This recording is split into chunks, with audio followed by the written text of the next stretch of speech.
and gentlemen, to Mag's Marinated Reviews, or for anybody else, it's Marinated Reviews with Mag. But tonight is not going to be just Marinated Reviews with Mag. It's going to be Marinated Reviews with Mag and Cerebral Paul, ladies and gentlemen. We have Cerebral Hey, Paul. He reached out to me, and we were talking about Mafia, the Old Country. Of course, both of us being two old-ass Italians, and we thought, let's get into this conversation. Let's talk about it.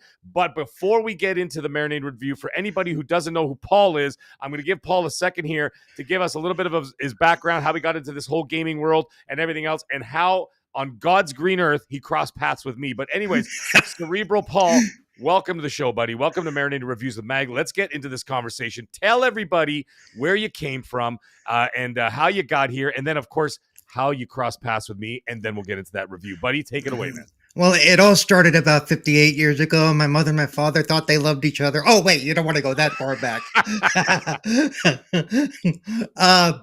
So I've been gaming for a long time. I'm an old man. I think I'm older than Mag. Yes. I've been gaming since since Pong, actually. So we're talking mid 70s. So I've been around for a long time, come up all the way through all the consoles, all the PCs and all that stuff. So quite a few years ago now, I started, I got involved with the Xbox Ambassador program, may it rest in peace, and started getting into streaming and watching streams. My first podcast I was on was who's it? I can't even think of his name right now. Gaming Beyond the Box. And Wilmy, my buddy. Wilmy, good old Wilmy, yeah. Gaming Beyond the Box, man. I missed that show. I know he did. That before you continue, he went into that show and he actually started doing live on TikTok. He invited me, and I had no idea. He's like, "Dude, you're coming on the show." I'm like, "All right, I'm ready to go." And I got no invite. I got nothing else. And then I'm like, "Dude, what happened?" And then he goes, "Oh, we just finished." And I'm like, "What do you mean you just finished?" And then he told me, he's like, "Well, TikTok, you just kind of jump in."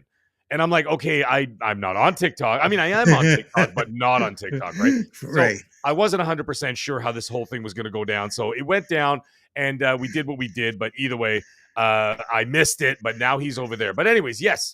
Go ahead. Sorry, brother. Continue. No problem. So then he got me started, and then it kind of flourished from there.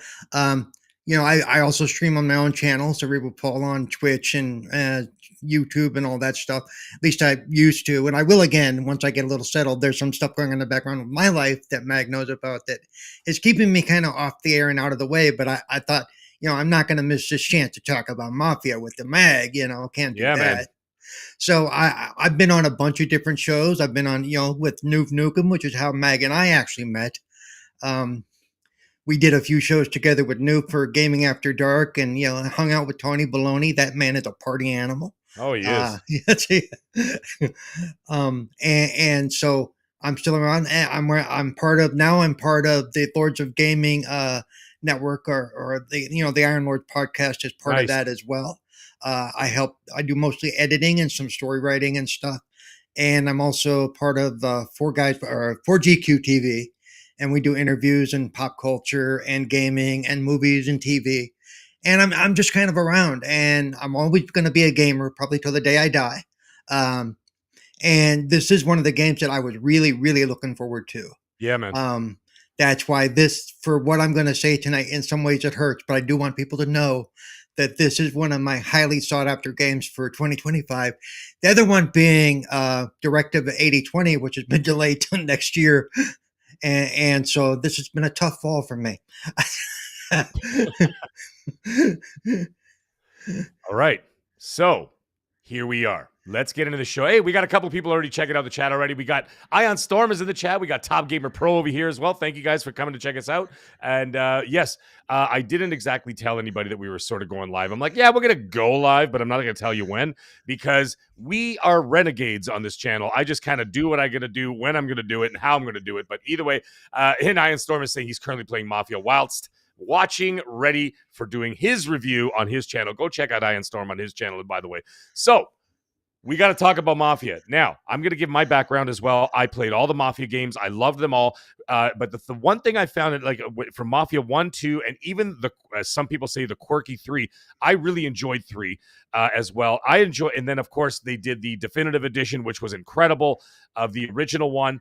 And then, of course, then they released this trailer for Mafia, the Old Country. To me, it was a shock because I really thought they were going to continue the story and go like into the 70s or the 80s or that kind of thing. But they decided to go, no, hell with it. We're going to go 80 years back in time, and we're going to go back to 1904, and we're going to do the origins. Now, it's not the origins of the Mafia, but it's the origins of this particular story. The Mafia had already been existing for generations beyond that, and so there's all that as well. But either way, the story takes place in 1904.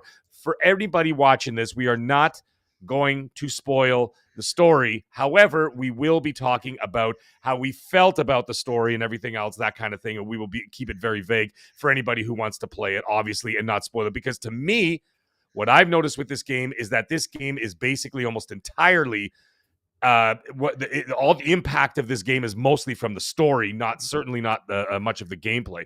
But we'll get into that right now. So, first things first. I want to go with presentation. I want to go with graphics. I want to go with all that kind of stuff. The frame rates and everything else. I'll give my brief thoughts on that, and of course, I'm going to pass off to Paul. First of all, when the game starts off, it looks gorgeous. Even the startup screens look gorgeous. And then I'm playing the game itself, and I'm like, wow, this is a beautiful looking game. However, hey Federico, come stai? Buonasera. So, anyways, what ended up happening there is that I'm like, this is a beautiful game, and it really is for most intents and purposes. Now, the funny thing is, I did notice there were some performance drops here and there. Paul, did you notice the same thing? Oh yeah, and just to be clear, I was playing on the Xbox. You were playing on the PS5 Pro. I was playing on the PS5 Pro. Yes. So we are both coming from different situations, but then we can compare which Xbox? The Series X? Series X. Okay, Series X. So now I noticed that, like, even on the PS5 Pro, I noticed that even when I'm playing this game, when you get into some of those, like the villages or the towns, and there's people walking around, there was more action, or even when you were driving sometimes, I would find the little bits of slowdown, like there would be frame drops here and there. I also noticed a little bit of pop in here and there, a little bit of like screen tearing once in a while. Like I'd look over at a tower and I'm like, oh, look at that beautiful castle. And then all of a sudden you see like a flicker of like, like one of the castle turrets or something. It was like the bricks would disappear for a second and then come back, or else they would just have a flicker to them. I'm like, okay, I'm starting to see some holes here. And it was really with the driving, especially during the chase scenes, that's when you would really notice some screen jumps and some jumping as the game tried to keep up with what you were doing. And so I was like, okay. Yeah. So I did notice some of that. So there were some issues there. However, like the graphics themselves are pretty good. Although some of the character models, like the actual character models of the main characters, were fantastic. Some of those guys, like Tino, that jerk, I didn't like him. But my goodness, the facial capture work that they did, the face capture work that they did, I think that was because they're all kind of they were under the same umbrella. I think a lot of that was done with what the heck is that? The team that worked on not film noir, LA Noir, and LA Noir. Like you could really see the detailed facial animations during not even the cutscenes, even while you're in the in-game mechanics and in-game view. I was like, wow, these are beautiful. However, you get to some of those other characters, you get to some NPCs and stuff, and they look like 360 models. Yeah. As in Xbox 360, PS3 like level of graphics for some of those characters, and even their movement. They would do that. They do that thing like it was almost like that. Like the strobe light stutter effect from like a 1980s disco. They go like this, and then they turn, and they go like this, and they turn, and then like all they have to do is like, I am your freakazoid, come on and wind me up. And I'm like watching, and I'm like, are these guys breakdancing? And I'm like, now I want to go back to something that actually Skill Up said about the game during his review. He loved the game too, but he did say it's a gamey game. And what he meant by that, and he of course explained himself, and he said, gamey game. He said, it felt like I was playing a 360 PS3 game kind of vibe. And he goes, and that's not necessarily a bad thing. He goes, it was just a very simplistic, very simple. It wasn't too technically brilliant. It was no GTA 6. It wasn't a Red Dead Redemption 2. It was not a Death Stranding. It wasn't any of that kind of stuff. And that level of quality. However, what saves this game, and this is what we're going to get into right now, is the story. And Mm. from minute 1, well, let's say minute 10, because the first 10 minutes I was like, okay, what's happening here? But from minute 10 to the end of the game, I couldn't tear my eyes off the screen, because the story, the atmosphere, and we'll get into all the Yeah. categories. The story, the atmosphere, the music, the everything, just the ambiance of the game was so engaging, and the voice work and the music, everything, all of it was just so good in that respect.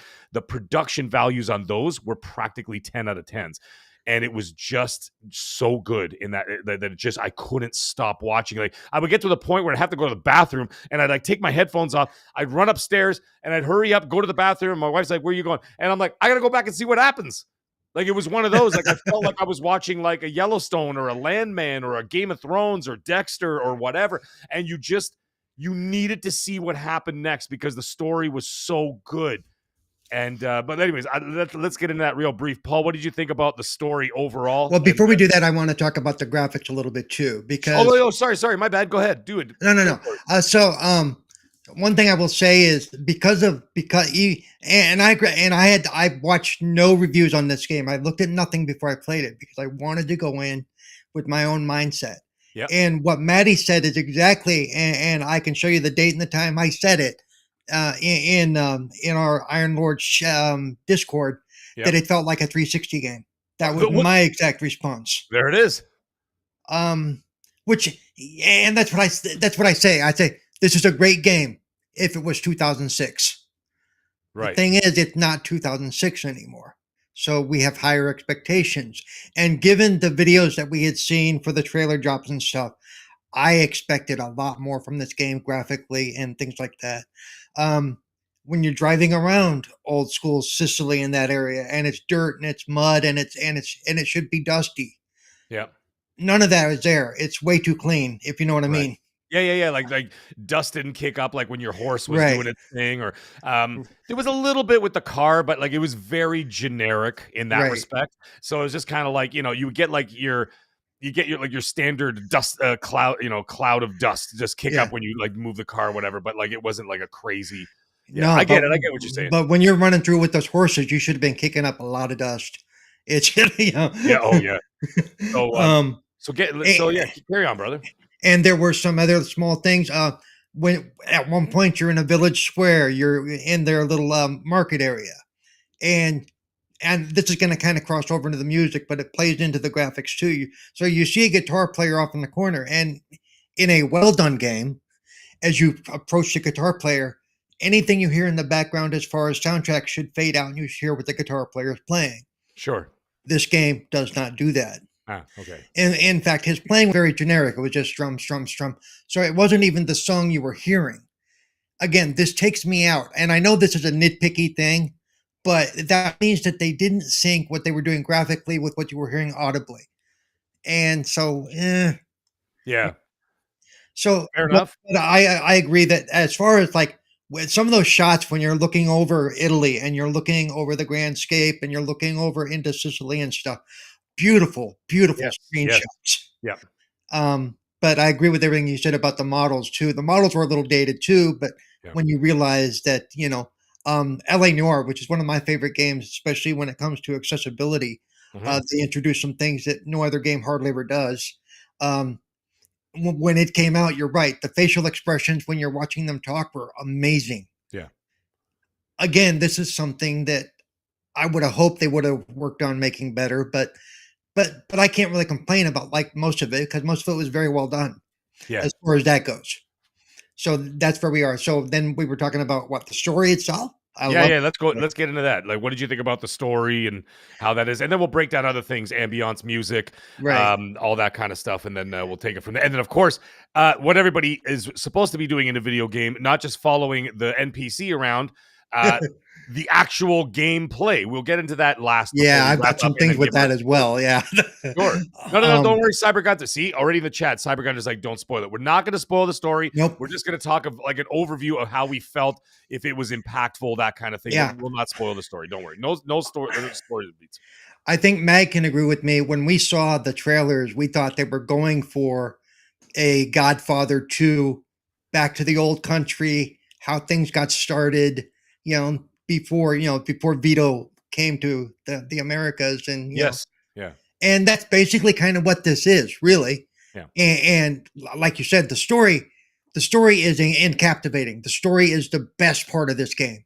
Yeah. Damn. Yeah. The Especially writing. yeah, especially if you're into the old mafia tales, or The Godfather or Yeah. Goodfellas, and you go, "Damn, this is so well done," Yeah. because you see him go from basically what he starts as to what he is at the end of the game, and it all works and it all makes sense, and Right. the time frame they put it in, it all makes sense. They show you step by step. It's not just all of a sudden one day, next scene, you're a capo. Yeah. Yeah. Yeah. You Yeah. know, Yeah. Yeah. Yeah. it's like, Yeah. It's no, like no, coming they up the ranks and stuff. And right. And the way they tell the story is just, I was amazed. I really wanted more from this game because of that. yeah. There and so yeah, the story to me is the story to me was the best part of this game. Yeah. You will probably never see a better mafia story in video games for quite a long time. Yes, I'm gonna give that. Like, I'm gonna give the story for me. I'm gonna give it a 9.9 out of 10. I think it was almost damn near perfect. And but the thing is, again, what you just said, they sort of touched on. This might be the best mafia story I've ever seen in a video game. And actually, if you look into it, yeah, okay, it does carry some of the same story tropes that you will get that again in any kind of a story. You got a love interest, you've got this, you've got that, you've got your enemies, you got your spies, you got the one working against you. You know what I mean? Like, those are always story tropes that happen in everything, whether it's movies, TV shows, video games, whatever. But the thing is that now we're going to touch on the next thing after we get into the I'm gonna, like I said, we're sort of skimming over the story because we don't want to spoil it for people, because like I said, it's a very story heavy game, and as a result of that, it's not like going into Death Stranding and saying, hi, you're going to be walking around with packages on your back. That's the whole point of the game, right? So we're not going to get into like what the story's all about, but yeah, it's that. So the thing is, I couldn't tear myself away, but it was the most authentic um portrayal of the Italian mafia that I think I've ever seen, like down to the details of like the initiation process, the burning of the saint Yeah. in your hands, the cutting, the drawing of blood. These are all things that happen. Not that I know, Yeah. and like things like that. And Real quick, can I speak yeah, to yeah, yeah. something Cyber Gunther asked in the chat? This is not the origin of the mafia. This is the origin of the family that you get to know in the mafia games, Yes, Mafia yes, 1, 2, and 3. right, yes. So This that is their origin, how they come to the Americas. So yes. basically, this is the Godfather 2 of the mafia games. Yeah, exactly. There you go. Well said. So it's exactly what it is, and it's basically setting up the trilogy that we have already played. Right. So it's all there. But either way, even the fact that like every chapter, like the beginning of every chapter, it was all an Italian saying. There were all these different things, and like even at the end, there was something that actually I'm not going to say it, but there was one chapter called L'America, and it's funny because that's what my family used to say all the time. Like my grandmother used to say that all the time because they were Italian immigrants that came to New York. They were on that boat staring at the Statue of Liberty. You know what I mean? Like they were all doing doing exactly that thing. And of course that scene from Godfather 2, you see where the young Vito Corleone is on the boat and all the Italian immigrants that are coming in. You see the Statue of Liberty as they're going to the shore there, and Yeah. the hell's it called? The island. Ellis Island, Ellis right? Island, So yeah. yeah, Ellis Island. So they're doing all that. So like when they said things like that, like my grandmother used to say it all the time. And they used to say like, my grandmother used to say "L'America e l'America," which means like America is America. That's like as like the greatest place and this and that. That's where that's where basically they followed the American dream, and of course they ended up in Canada. Funny enough, but most of my family's still in New York and never left. So they're all still down there in the Bronx. Big up to Bronx. So yeah, so there's that, and then like all the other different sayings and everything. But like I said, each chapter was actually a phrase in Italian, and of course, for someone who is Italian who understood it, it had more of an impact for me, but it was amazing to see all those details. And even the other things like having the town festa, where they have the big festival for like, they have like a Saints Day and they have the big festival that happens every September in Italy. In almost every single town across the entire country, they have La Festa, as they call it. And there's an entire scene in a festa that happens in the game. And of course, I won't go into spoilers as to what happens there, but it was really cool to see. And it was amazing to see all those little details that I have learned throughout the years from my family, from my parents, from my grandparents, and relatives and everything else. And it was so cool to see all that. But even them talking, swearing, even all the things they would call each other, I would burst out laughing. I'd be sitting there and like when they would start calling each other like fili di butana and all this shit, I was pissing my pants. And I Yeah. was just like, this is hilarious, but it's so authentic and it was so well Now, done. I have a question for you Sure. because I did for a big part of it. I did when I did the audio, I set it to Italian. Oh, you did? See, I might try that for like a level just to see what happens. Because and I had the subtitles on still, but I just wanted to be fully engulfed in the culture and the story that it would sound like if you were actually listening to a bunch of Italians go at each other. Yeah, yeah, yeah. You know, or what we would call a family reunion. But Yeah, no kidding, right? Yeah, no kidding. So yeah, that was great. So now we've got the story under my belt. Like I said, I gave it a damn near 10 out of 10 for myself personally. And then we're gonna move on into like the music. We'll all bunch this up into one. We'll call the music, atmosphere, all that kind of stuff. So let's go with that. Let's go with music, atmosphere. I'll start with this. This felt like if you know anything about like Sergio Leone movies, which were the spaghetti westerns of the 60s and 70s, like, for example, The Good, the Bad, and the Ugly, A Fistful of Dollars, basically all the Clint Eastwood movies, right? Because those were all filmed in Italy. And as a result of that, the music was done by a composer named Ennio Morricone, and he was incredible. And actually, what he did is he also did music. If anybody saw the Quentin Tarantino movie Hateful Eight, right? If you saw Hateful Eight, that was his last recorded movie score. So Tarantino was such a huge fan of the spaghetti westerns in the 60s and 70s that he actually found Ennio Morricone and said, I need you to do music for my movie, The Hateful Eight. And this felt just like that. So when you go back and if you watch, like I said, if you watch The Good, the Bad, and the Ugly, if you watch A Fistful of Dollars, if you watch Quentin Tarantino's Hateful Eight, the music basically sounds just like that. Of course, I was just naming a few movies from Sergio Leone, but those are the ones. And like I said, Ennio Morricone's music is unbelievable. This game, whoever did the score for this game, I have to find out, and I should have found out Well, before I did the review. I actually know and I have some comments about the music. The guy's name is he just goes by BT. I'm and he's Czechoslovakian. Okay, well, he nailed it, in my opinion. There were scenes, and Paul, I know you'd know this, like there were scenes where there'd be our main character, Enzo, talking to Don Tonisi and Torisi, excuse me. Not Tonisi, Torisi. I'm getting it mixed up with the other guy. And when they're having like little conversations in the dark, like in the cellar with Yeah. just candlelight and like a little bit like an oil lantern, and they're talking to each other about something very, very serious. And you just in the background, you hear that just the boom, boom, boom, boom. And it's just building and building and building. So bloody intense that like at one moment I was drinking a coffee, playing it in the morning, and I'm sitting there holding the coffee cup in front of my mouth, and I couldn't sip it because I was staring because I was so mesmerized by the power of the music along with the voice acting. And I was just like, and just all of it, and of course the facial captures and everything were so engaging that I'm sitting here with the coffee getting cold and like the steam is fogging up my glasses because I was frozen because it just grabbed me so. For example, here I'll give you an example: 1991 or 93? No, 93. And the very first time I sat down to watch Jurassic Park in a movie theater, and the very first time the T-Rex comes out, and there's no music. It's just no John Williams. John Williams took a vacation for 15 minutes, right? And it's just the sound of the rain and the breathing of the T-Rex. And I sat there with like a kernel of popcorn in my hand for 15 minutes because I was so stunned by what was happening on the screen. And I was frozen in terror and exhilaration.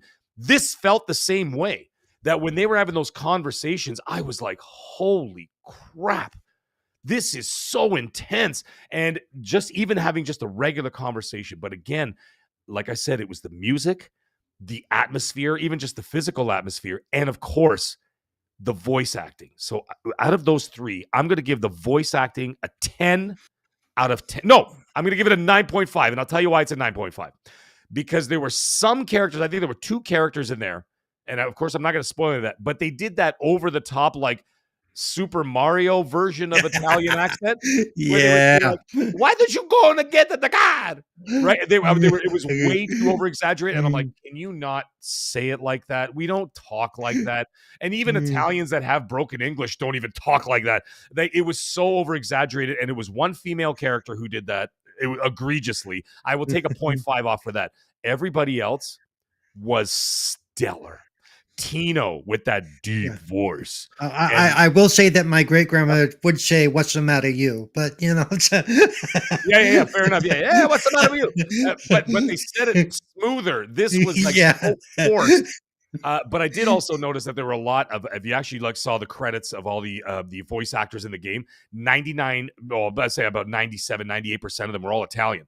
So it worked out beautifully. And I thought it was fantastic. But either way, I give the voice work a 9.5 out of 10. I'm taking off that 0.5 because of that one chick. But the atmosphere, 10 out of 10, without question. They nailed from every destination, every single set piece, every single area, every single town, every single room, house, village, whatever. 10 out of 10 across the board there. And the music for me, again, was a 10 out of 10. Paul, give, Ooh, give us your thoughts. we are going to differ on the music. Okay. Damn you to hell, Paul. um, because I actually did. I got the version with the soundtrack. I've listened to the tracks. The guy and the orchestra used with a Czechoslovakian orchestra. I think, from what I can tell, only three of the pieces are original Italian pieces. Right. Everything else he wrote. Now, the reason I'm down on this is because one of the reasons I loved the first three Mafia games was they used the music to tell the story, and they used real music. Yes. Especially in the 40s, 50s, 60s, and when those games took place, those were songs you could recognize. Yes, contrary to popular belief, I was not alive in 1901, so I wouldn't necessarily You sure about recognize that? I wouldn't recognize the music per se, but I would recognize the styles because my great grandparents and my grandparents had Italian records and things like that. And I would say that even if you go and you find the ones that they used, you will notice something very in common. And I believe some of the Godfather score was taken from some of those old Italian classic pieces. Yep. And because if you listen to the style and the way they're played, you go, that sounds really, really familiar. Yeah. This almost looks like this BT guy, and I didn't see what he was nominated for. It almost looks like this was a vanity project for him. Instead of going, hey, let's find some of those Italian pieces that were written and recorded in the early 1900s. Let's use some of those. Instead, you get, and I'm going to read you verbatim what this thing says on the game because I actually have it up on my screen here. All right. Again, let me pull up that screen real quick.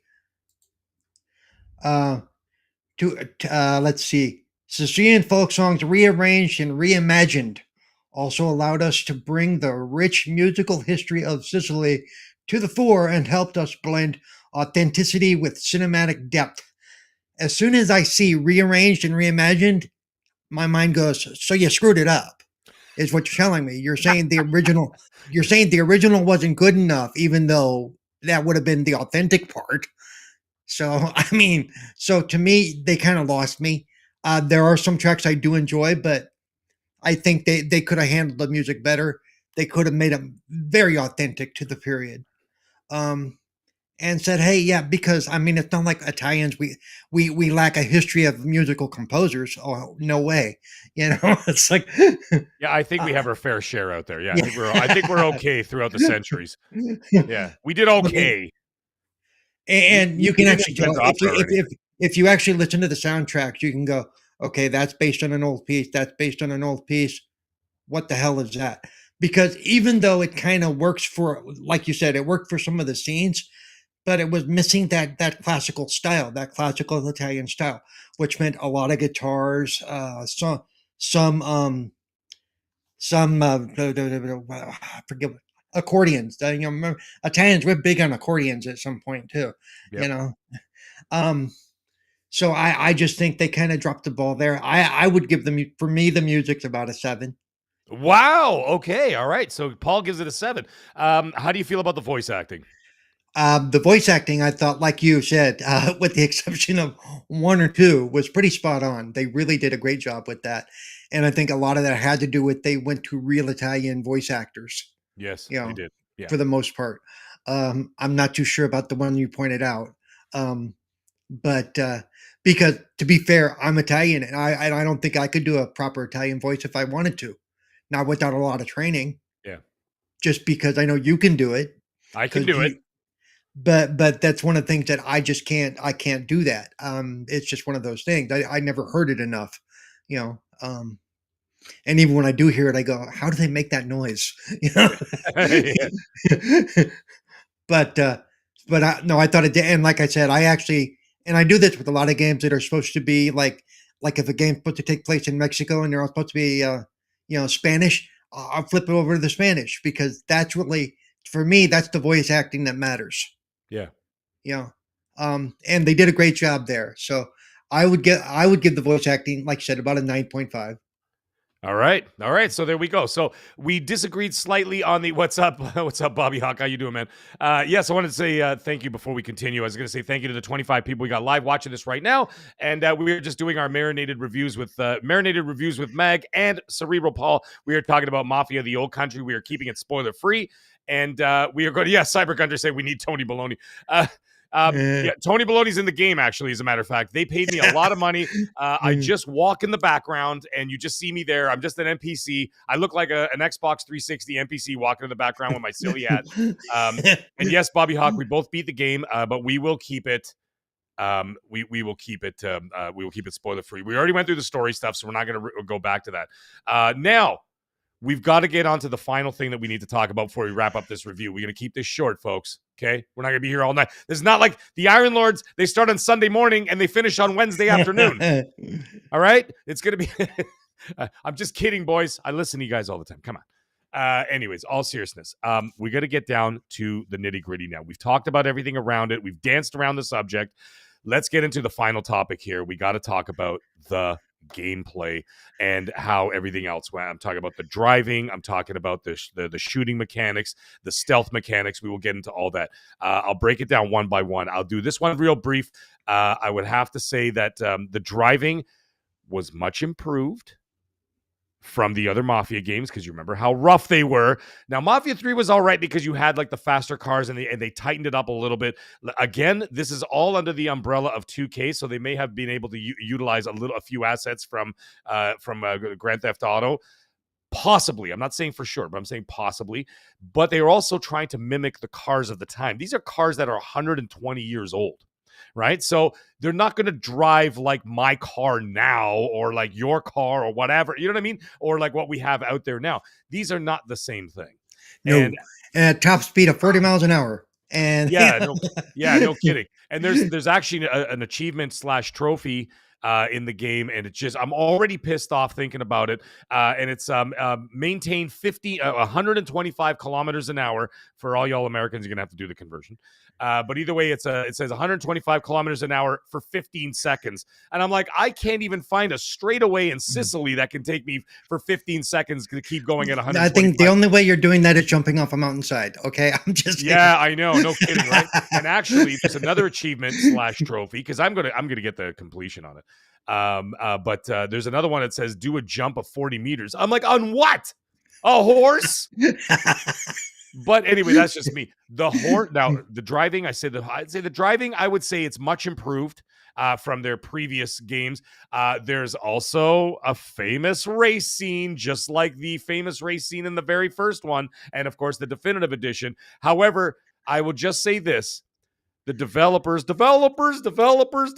they gave us some mercy. They even put checkpoints in the race because they know how Yeah. legendary it made people angry about the racing scenes in the other Mafia games, specifically the first one. I would have to say that the driving for me was about an 8 out of 10. It was a lot better, more improved. Now the horses. The horses were excellent. I thought they were great. They were intuitive. It was tight. I had no issues with that. I wasn't like, running my horse into a brick wall or anything like that. It's no Red Dead Redemption. Let's not get it twisted.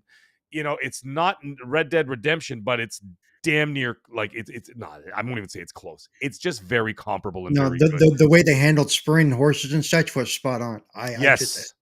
Yeah, so there was that. So yeah. See, Bobby Hawk is saying there he goes. Good God, thank you, because that racing was still janky as balls in that remake. It was, man. It was really rough. Kid is asking me a question. Is this the best Mafia? It's the best in certain ways. For me, I think it's the best story.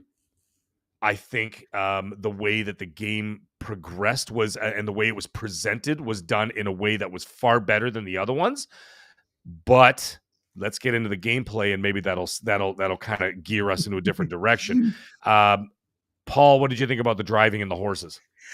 Like you, I was glad that they fixed the driving, because driving is a problem I have in a lot of games, especially when you have to complete something to get to the next part. I did a couple of fails, but managed to pull it through because why? Checkpoints, baby. Because if it wasn't for them checkpoints, I would have probably thrown my controller through the neighbor's window. You Yeah, know. yeah, So- but given the choice, when it said grab a car or horse, guess what I grabbed? yeah. I grabbed the horse. The horses were better than the cars. Yeah, the horses were they were much more pleasing to handle. They really were. Yep. I just I so like you, the horses are a 10. They did a great job with the horseback Excellent. riding. Yeah. I just thought that was well done. Even I will say though that the shooting while driving was pretty simplistic. I actually liked that part. So I That know was that kind of very crossed into 360. shooting. Yeah, that was very Very 360, and it worked pretty just well though. just press the left bumper and Yeah. you're just firing out the window or Yeah. whatever, and it just kept it very like Grand Theft Auto 3. Yeah. You know what I It mean? was very forgiving though, because you weren't trying to twin stick and trying to aim the thing at the same time. Yeah, yeah, yeah, So yeah, yeah, yeah, yeah, yeah. so but like you, I thought the driving had its issues. But like I said, I prefer the horseback riding. But all in all, it was much improved over the original Mafia. I'll tell you that. Certainly. Now the one funny thing is that when you're getting shot at, there's nothing funnier than trying to crank the front of your car Yeah. No. to start the engine while you're getting Yeah. shot at, and then it's like pew pew pew, and you're sitting there going, and then it's like auga auga auga, and you're like, start the goddamn car. And, it was wild. It was wild, but either way, it was great. In that respect, I did enjoy that, and so I was just like, okay, well, they improved that. Now, stealth. My personal feelings, a lot of the levels. Now, the thing is, you have the option to be able to do stealth for the entire game if you wanted to, outside of a few scenes, which again, I won't spoil, which kind of force you into a combat situation. But the stealth mechanics were very simplistic. They were okay. Like, I had no problem with that.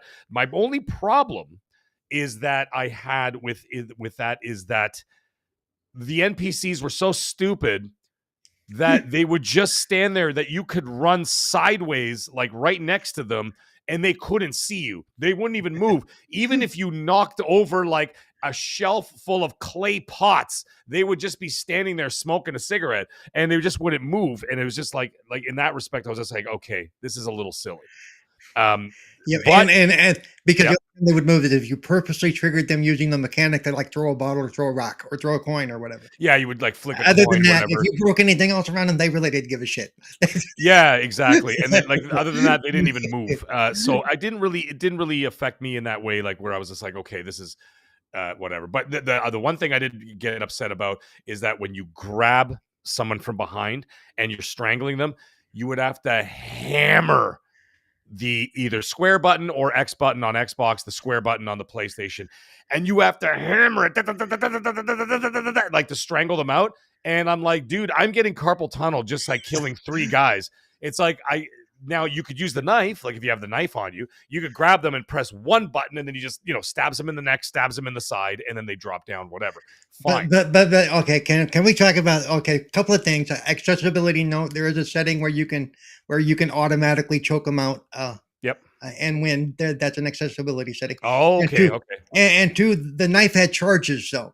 Remember that the knife for some reason, depending on what knife you had, you could like you could do three things with it, be a lock pick or stab or before you had to resharpen it.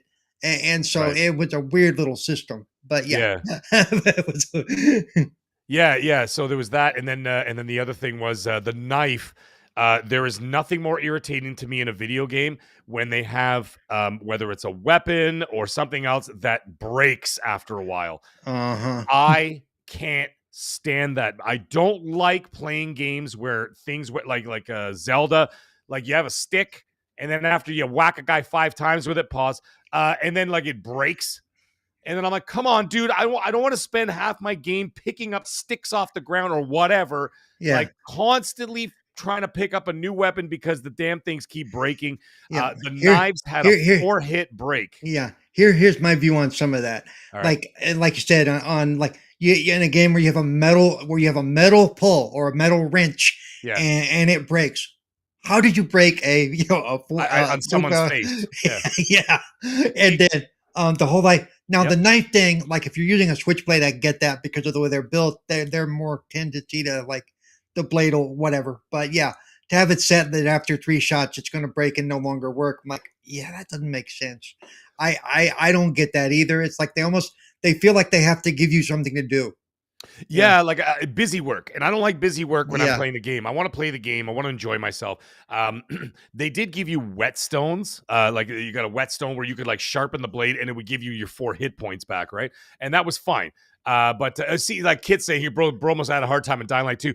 Dude, I put in like 80 hours in Dying Light 2 because I'm a huge fan of the Dying Light series. But the thing is with Dying Light is you could play entire levels, sometimes 2 levels without a weapon breaking on you.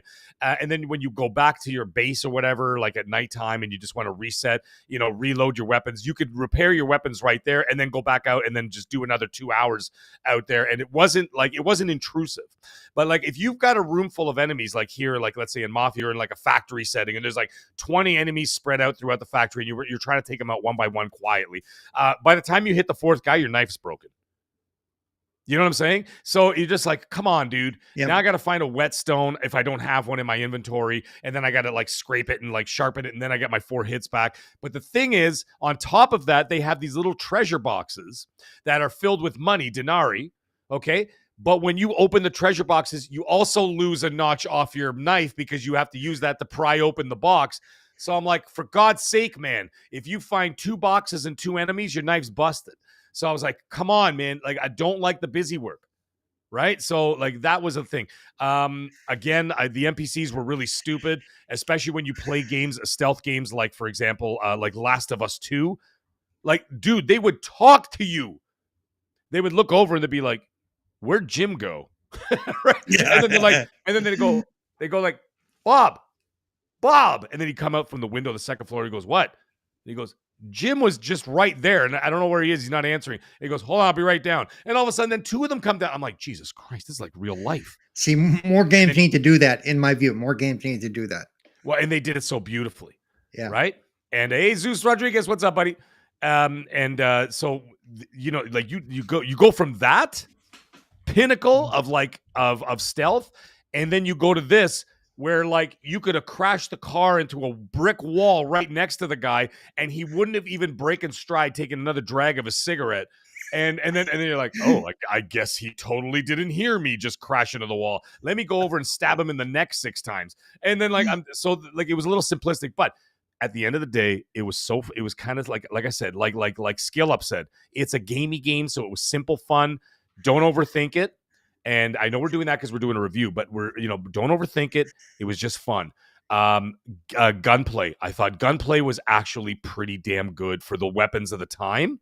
I thought it was really, really well done. Uh, I I found the shotguns had a little bit too much range to them. But everything else I thought were pretty good. I mean, they were very accurate. You had to do the bolt action rifle like Battlefield 1. You know what I mean? When you're doing all that stuff or whatever. I thought it was good. The hit detection I had no issue with. And like headshots were clean headshots. Had no problems with any of those. And like, I mean, the animations were great. But what do you think about the gunplay? Oh, we are going to differ here too. All right. Here's my thing with the gunplay. The difference between the shotgun, the pistol, and the rifle, they should have felt different, more so than they did.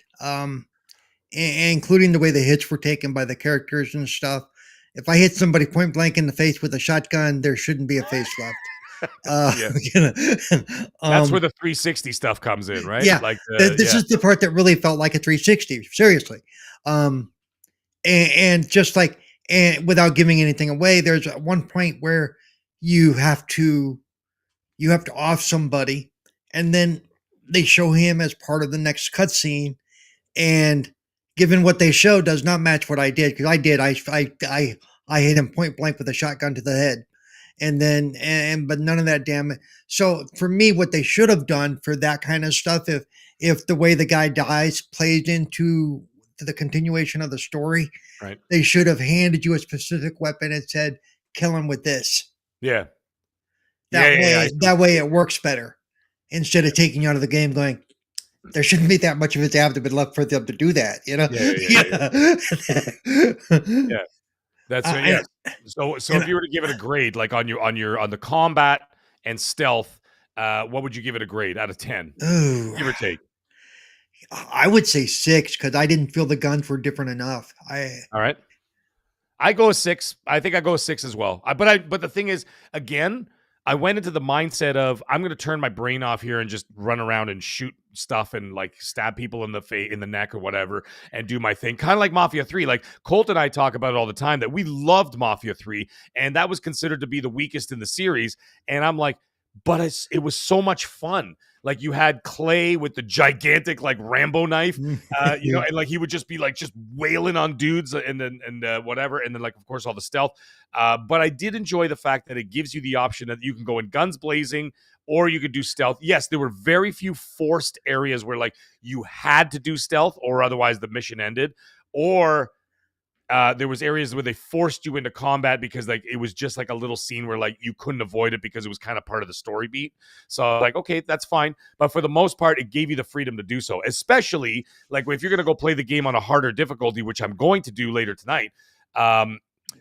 Is that I have that option to not go in there guns blazing, because if I'm playing on hardcore difficulty, I'm going to get my ass waxed like in the first 10 seconds. So I'm going to have to go stealth. But the interesting thing is I want to see, and I'm pretty sure I know the answer to this already, but I want to see if the NPCs get a little smarter on hardcore. Like if they hear more, if they, you know what I mean? Like, I don't know if it's because I played it on standard difficulty and they were just kind of standing there like scarecrows, or do they get a little bit more aware? Do they hear? Because one of the power-ups you can have, like in that rosary, there's a rosary, folks, where like you can have a rosary and the different beads you could find in the game will give you different power-ups, and then you could utilize that. Like it accentuates what you can already do. Like, and one of them was the enemies won't hear your footsteps as much. And I'm like, dude, I could have stomped in on an elephant. They didn't hear a goddamn thing. So I'm like, what was the use of that power-up? And I never even used the power-up. So that's what, you know what I mean? So I want to see if maybe that applies to a harder difficulty, which I'll find out later tonight when I go live again here on this channel. And I'll be playing the game on hardcore, and we'll see how long I can survive. But either way, we're going to do that. But yeah, all right. So that's that. And that's, you know what, honestly, is there anything else you want to cover on this game? Well, like I said, we're not going to get into the spoiler stuff, but is there anything else you want to cover in terms of review of how you felt about it and everything else? And Like No, you open all I the will say I thought about it. You just mentioned it. For some of the stuff, there are the charms there, and they can alter and change a little bit how the game plays. So make sure you collect them charms as you go in, all the different other collectibles. I did notice that a lot of those collectibles that the game will allow you to free roam. One of the choices you have if you go into the main menu once you start the game is to free roam the area, which is the only way you're going to collect all this stuff. And I gotta say, I wish the game had a little bit more to it as far as that goes, because you're basically, without doing the story, you're going to be walking around in a just an old Italian towns looking for stuff. right. You know, and but it is there, and I did like the charms. I used the driving one because it helped me a lot with the driving, so your car didn't get beat up as fast, and you Oh, didn't take it. cool. Yeah, Yeah, yeah. I didn't honestly, and it's funny because a lot of the reviews I read or watched, they talked about the charms on the rosary. And the yeah, funny thing is I didn't like I applied, I think, two of them. And then I just forgot about it for the yeah, rest of the game. And the funny thing is, one of the other reviews, like even SkillUp, said the same thing. He goes, "Actually, by the time I rolled credits, I forgot all about the charms. yeah. I And didn't then like I didn't even utilize them. Like I didn't even Yeah. And need the to." nice thing is about the charms, you don't have to go to a specific place to change them out. You can just do it anytime, anywhere. You could be in Yes, the middle of a fight, go, oh crap, I could use a gunfighting charm right about now. And right. then, Yeah. Just press the pause button, and then just yeah. go from there. Yep. I thought the map was pretty useless. Yeah. But they kind of say in the story, like even when you get into a car, they're like, "We're going to San Celeste," but there's then they would actually describe it. They'd be like, "There's a barnyard on the east side of the city. We have to go over there, drive over there. It's on the left side of the city or whatever." So they kind of like verbally told you where to go, but when you go to the map and it showed you where you needed to go, you couldn't do waypoints. There was no mini map at all. So it was like there was sometimes I get lost and I'm like, where the Yeah. hell am I going? Yeah. Right? They did give you could skip the drive as long as there was no story exposition going on during the drive or it wasn't a specific That's right. thing. You could skip the You drive. could skip the drive. Yeah. But I mean, without even a mini map, I didn't know where the hell I was going. Because No. like even on Yeah. a mini map, you know how like they sort of highlight the road. Yeah. You know what I mean? And you can follow the Well, road and that well, kind of and what really, and I'm gonna is if you go into the free roam thing, it says, and the map will show you where the different things are that you can collect. right. And it's not a different map. No, no, it's not. It doesn't show you. It doesn't show you jack of squat. Yeah, it doesn't. I know. I know. It does. There's Like I just nothing. went around the map and it showed me nothing. Yeah, it's And I'm like. like, what's the point of this? And so the other thing is you couldn't highlight areas like if I saw an area like I said, oh, I gotta go here. You can go on it, but you couldn't even like there was a waypoint, but you couldn't even actually access a waypoint. On the screen, it would show you, 1.5 kilometers, 800 meters, 900 meters, whatever, that kind of thing. And so it would show you that, but you couldn't highlight on a map saying, "Oh, I need to go here," and click on it and put in a waypoint and then go back and play. Because that I have a feeling is going to be a big problem during the free mode. Sorry, the free play mode, Right. where like if I need to go from A to B because I need to go get one of those collectibles, Fox collectibles or something, I'm going to be like, well, how am I going to know where I'm going? I'm just gonna Yeah. have to blindly get over there. Luckily for all of us, the map is actually very small. But so that's good. It's not an overblown Ubisoft slash Rockstar map, so you're not going to be driving for hours and hours. You can get from one side of the map to the other in a couple of minutes. So it's not a monstrous thing, but still, it's a little bit irritating that there's no interaction with the map. But I have a feeling that all the things that we kind of touched on and complained about here is that that's why they were charging $50 for it. It's not for the length of the game because the Uh, length of the game was like 12 hours. Most yeah, games I are. did it in 11.5, and I've Yeah, seen it. Some people do it in as low as 10. So yeah, right. it's not a long game at It's not all. a long game, but you know what? Either is like, you go to those early Uncharted games, you could finish those in 12 hours. Yep. Not Uncharted 4, mind you, but like, you know what I mean? Like the earlier ones on the PS3, those are like 10 Yep. hours. Call of Duty campaigns are like Yeah. 5. You know what I I mean? I know the yeah. multiplayer is the big draw. Historically, anybody who follows me knows that I am not historically a fan of short games. But I will say that this game, as far as the story that it told and the way that it told it, Yeah. it was perfect. The Yeah. length of the story, the length of the game works out great. They didn't stretch out the story. They didn't try to truncate the story. I have to say that this is about the right length. Yeah. And with that, because we're not doing spoilers, I will say, and Mag knows this, that I think the story right at the end kind of does a little tweaky thing, Mhm. but for the most part, I really enjoyed it. Yeah, And for no, the person who asked in chat if it's worth playing, absolutely. all right, so I'm gonna give my final.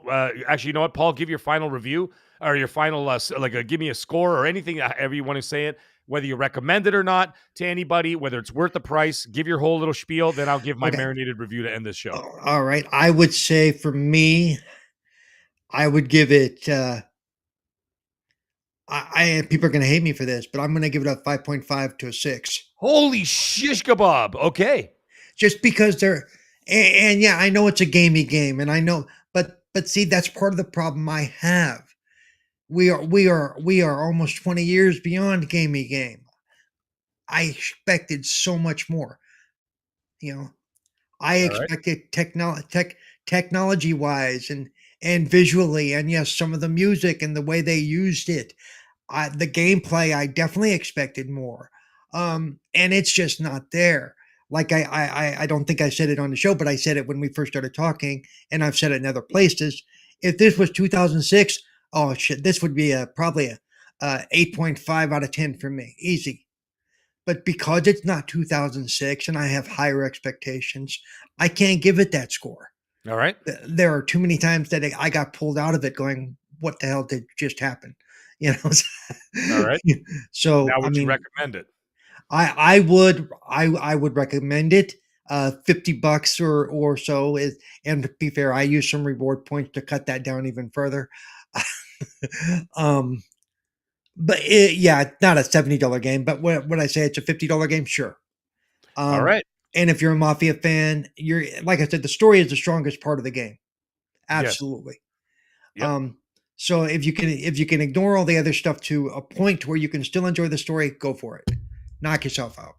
All right. All right. So there's Paul's review. I'm going to give my marinated review.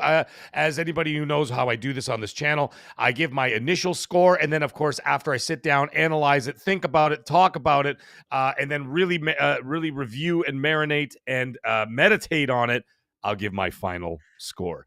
So when I initially played it the first time, I thought it was a tremendous, it was a tremendous story. It was an incredible experience. And because of that alone, I was able to overlook some of the down points, like some of the gamey game stuff, and a little bit of like there was a little bit of jankiness here and there. Not a whole lot, not a whole lot, just a little bit. But there were a couple of things, and as a result of that, I think that the experience itself was so powerful for me that it raised my expectation. It just raised my score. So what I started with is that as I was playing throughout the game, I went with a 7.5 to start. That was my initial score. And the longer I sat on the story, and like I said, I was able to overlook the other stuff because I found that everything else was so well done that it sort of trumped everything else. I gave my marinated review on this is an 8 out of 10. And I think I'm sitting somewhere around where Metacritic is sitting anyway. I think they're like at a high 70s. So I think I'm kind of like just a little touch above where the Metacritic is sitting. But it is what it is. You take it what it is, but I would highly recommend it. Like I said, $50 US, about 65 or $70 Canadian. It's worth it. For me. I would absolutely recommend buying it, and I really, really enjoyed the entire experience. And actually, anybody who wants to come check it out later tonight, we will be enjoying the experience once again. So I will be playing it tonight on my channel, and we will go through that. So yes, Danny Passion, my family is doing lovely. Thank you very much.